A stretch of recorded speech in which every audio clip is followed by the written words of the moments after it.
Warahmatullahi wabarakatuh. Selamat malam, Pak. Perkenalkan nama saya Tengku Konijati dengan NIM 2204070027. Jadi hari ini saya akan mempresentasikan mini proposal saya yang berjudul Analisis Dampak Kerusakan Lingkungan Akibat Pesatnya Pertumbuhan Penduduk.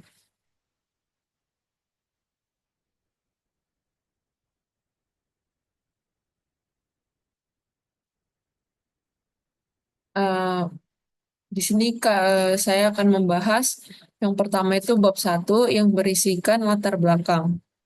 Di mana latar belakang mini proposal saya ini yaitu pertumbuhan penduduk yang pesat berdampak pada eksploitasi sumber daya alam secara berlebihan, yang menyebabkan kerusakan lingkungan, aktivitas manusia seperti deforestasi, pencemaran, dan produksi sampah yang meningkat semakin memperburuk kualitas lingkungan hidup. Masalah ini diperburuk dengan keterbatasan sumber daya seperti tanah, air, dan udara yang tidak seimbang dengan kebutuhan penduduk. Oleh karena itu, diperlukan langkah bijak untuk melestarikan lingkungan demi menjaga keseimbangan ekosistem dan keberlanjutan kehidupan manusia di masa depan. Rumusan masalah pada mini proposal saya ini tuh ada tiga. Yang pertama itu, apa saja dampak kepadatan penduduk terhadap ketersediaan sumber daya seperti udara bersih, air bersih, lahan, dan pangan. Lalu yang kedua, mengapa aktivitas manusia dalam memenuhi kebutuhan hidup memperburuk kualitas lingkungan? Lalu yang terakhir ada, apa upaya yang dapat dilakukan untuk mengurangi dampak negatif kepadatan penduduk terhadap lingkungan? Lalu tujuan penelitiannya yaitu yang pertama, mengidentifikasi dampak-dampak spesifik kepadatan penduduk terhadap lingkungan seperti pencemaran udara, air, tanah, dan penurunan kualitas ekosistem. Lalu yang kedua ada mengungkap peran aktivitas manusia dalam mempercepat kerusakan lingkungan akibat meningkatnya kebutuhan sumber daya. Lalu yang terakhir itu ada merumuskan langkah-langkah praktis untuk mengatasi kerusakan lingkungan yang disebabkan oleh kepadatan penduduk. Manfaat dari penelitian ini yaitu memberikan panduan bagi masyarakat untuk lebih peduli lagi terhadap lingkungan dan mendukung program pemerintah seperti keluarga berencana atau KB. Lalu yang kedua ada meningkatkan kesadaran masyarakat tentang dampak aktivitas manusia terhadap lingkungan dan pentingnya pengelolaan sumber daya alam yang bijak. Lalu yang terakhir itu mendorong implementasi teknologi ramah lingkungan untuk mendukung pembangunan berkelanjutan. Lalu bab 2 ini masuk ke tinjauan pustaka. Tinjauan pustakanya itu berisikan tentang apa sih itu kerusakan lingkungan, apa pengertian umum tentang kerusakan lingkungan. Jadi, kerusakan lingkungan ini merupakan penurunan kualitas lingkungan termasuk hilangnya sumber daya, seperti tanah, air, udara, serta kerusakan ekosistem. Lalu, dampak kepadatan penduduk terhadap lingkungan itu apa aja sih yang membuat eh, semakin tingginya angka kelahiran atau kepadatan penduduk membuat lingkungan itu semakin rusak nilai mutunya. Yang pertama itu berkurangnya lahan. Jadi kepadatan penduduk mengurangi lahan pertanian karena kebutuhan akan tempat tinggal. Jadi lahan ini berkurang karena manusia terus bertambah, tapi sumber daya alamnya itu tidak bisa mencukupi yang dibutuhkan oleh manusia tersebut. Lalu yang kedua itu ada pencemaran air. Limbah rumah tangga yang dihasilkan atau dari industri mengakibatkan kontaminasi sumber air.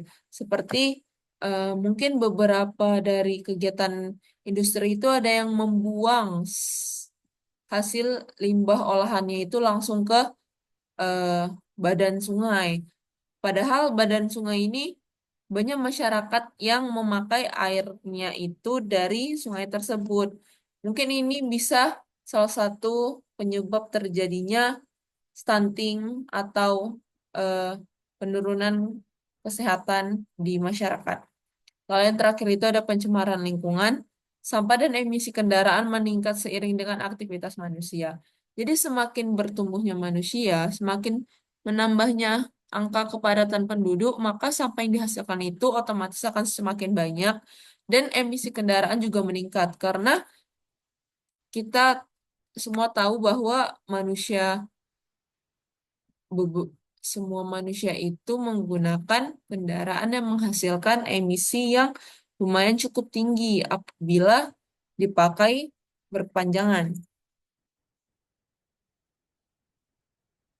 Lalu cara mengurangi pertumbuhan penduduk itu mungkin langkah-langkah untuk mengatasi pertumbuhan penduduk meliputi penggalakan program keluarga berencana atau KB. Mungkin ini sudah berjalan beberapa tahun program dari pemerintah seperti keluarga berencana ini termasuk salah satu eh, antisipasi untuk pertumbuhan penduduk yang terlalu tinggi. Lalu yang kedua meningkatkan kesadaran masyarakat akan dampak pertumbuhan penduduk dan yang terakhir penyebaran penduduk melalui transmigrasi. Mungkin penyebaran penduduk melalui transmigrasi ini sangat efektif di beberapa daerah. Jadi di beberapa daerah itu tidak penuh akan satu daerah aja, bisa dilakukan transmigrasi ke daerah lain. Lalu yang terakhir itu ada penanggulangan kerusakan lingkungan akibat kepadatan penduduk. Strategi yang diusulkan di sini itu mencakup penerapan teknologi ramah lingkungan, peraturan pengelolaan sumber daya alam yang mendukung kelestarian dan perencanaan tata ruang yang optimal. Jadi mungkin beberapa program ini sudah mulai berjalan seperti teknologi ramah lingkungan itu. Hal kecilnya itu kayak mungkin kayak ker- bungkus belanjaan itu sekarang udah ramah lingkungan yang lebih mudah diolah daripada plastik biasa. Habis itu banyak mahasiswa yang mengganti kemasan sekali pakai itu menjadi tumbler dan beberapa hal lagi yang lumayan mengurangi sampah yang ada di Indonesia. Lalu bab 3 masuk ke metode penelitian. Jadi metode penelitian kali ini tuh menggunakan pendekatan deskriptif kualitatif dengan metode studi pustaka. Metode deskriptif kualitatif bertujuan untuk menggambarkan dan merangkum berbagai keadaan atau situasi berdasarkan data yang dikumpulkan tanpa adanya manipulasi. Dalam hal ini, studi pustaka dilakukan dengan mengumpulkan data atau karya ilmiah yang relevan dengan topik penduduk dan lingkungan yang diperoleh dari berbagai sumber, literatur, atau dokumen yang terkait.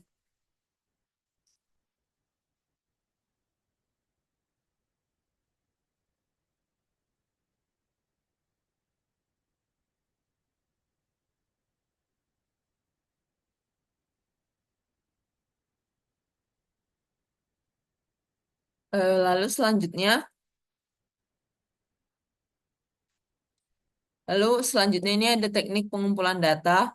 Yang pertama itu literatur ilmiah, di mana sistem literatur ilmiah ini merujuk pada berbagai sumber akademik seperti buku, artikel, dan jurnal yang secara khusus membahas isu-isu yang relevan dengan topik penelitian, yaitu hubungan antara kepadatan. Di sini tuh contohnya hubungan antara kepadatan penduduk dan kerusakan lingkungan hidup.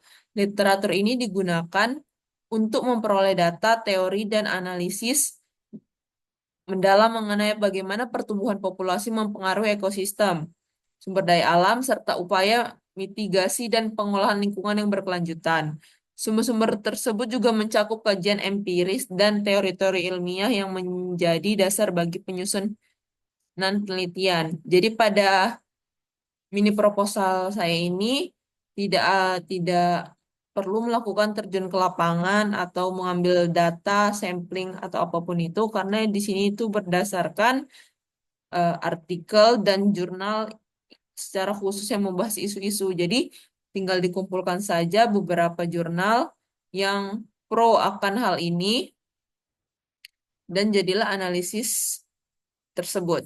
Lalu yang kedua itu ada dokumen pendukung. Dokumen pendukung ini mencakup berbagai materi tertulis seperti makalah, laporan hasil penelitian, serta peraturan perundang-undangan yang relevan dengan isu lingkungan dan kependudukan.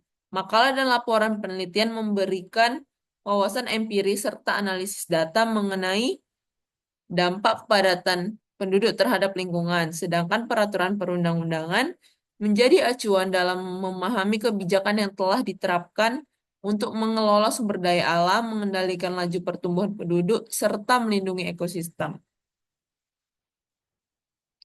Mungkin sekian hasil presentasi saya. Apabila ada kekurangan, saya mohon maaf. Wabillahi taufiq wal hidayah. Wassalamualaikum warahmatullahi wabarakatuh.